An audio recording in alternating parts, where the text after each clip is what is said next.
Thank you. Good evening. Good evening. Well, it's very exciting to have the opportunity to be here with you all, and especially exciting to teach with my dear colleague, Cantor Alexander. So quite exciting. Certainly a topic that I guess, on the surface may not be something that you would think of a cantor right off the bat, but actually it's really a big part of what we do in many ways. So it's something we think about a lot. And that in Revelation. And it's also one of those things where we could just, probably each speak for a minute and let you all go home. Which, We'll find a way to fill the hour. right. But yeah, and since we're cantors and not rabbis, we might be capable of doing that. However, we'll try to give you a little bit more information than that. So I think the way it works is that we're each going to try to give you the perspective of our respective movements, and then we'll kind of leave some time for both dialogue between the cantor and myself, and of course between y'all and us as well. So I think that's the plan, right? Yeah. So before we start with, I kind of threw a text up there just because I was anxious to see if the screen sharing would work. I want to say that, in terms of Revelation, like everything else, when you ask what is the conservative movement's perspective on a particular topic, most of the answers, depending on the topic, of course, are going to be, it depends. Because the conservative movement is not monolithic by any stretch of the imagination. We are united in many ways, but when it comes to something as esoteric, I guess, as Revelation, there are a whole spectrum of understandings of what that means and how that applies. And so, asking for what's the conservative movement's view on anything. I remember back when I was back in the seminary, when there was a debate amongst the conservative rabbis as to whether cheese had to have a hechsher, whether it had to have a kosher certification. The parameters of the discussion are not really important right now, but the teacher of our class said, you know what? What you want to do is go ask, if you want to know if you're allowed to eat a particular kind of cheese, find a rabbi who really likes cheese and ask that rabbi. So, that's kind of how we roll. But when it comes to Revelation, that's really not going to be a satisfactory answer.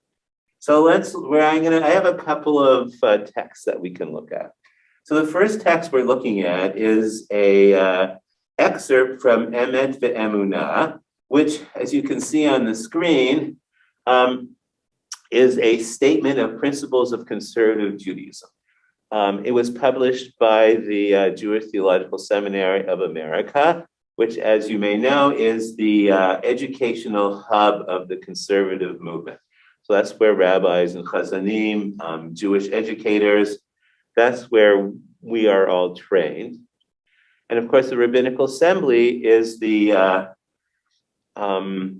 I guess union can't think of a better word, but it is a gathering of all conservative rabbis.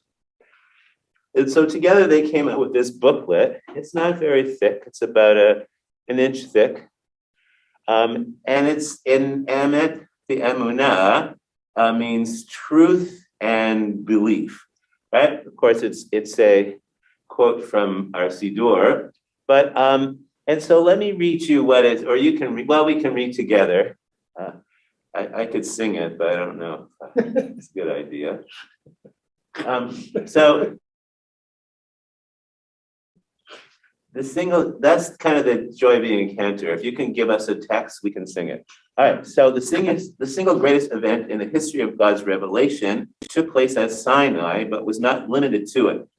Some of us conceive of revelation as the personal encounter between God and human beings. Among them, There are those who believe that this personal encounter has prepositional content, that God communicated with us in actual words. For them, Revelation's content is immediately normative as defined by rabbinic interpretation. Right? So for some people, God spoke to us, we listened, we got commandments, gesundheit. Okay, so the commandments of the Torah themselves issued directly for God. So that's one way of looking at it, and certainly those within the conservative movement ascribe to that. Others, however, believe that revelation consists of an ineffable human encounter with God.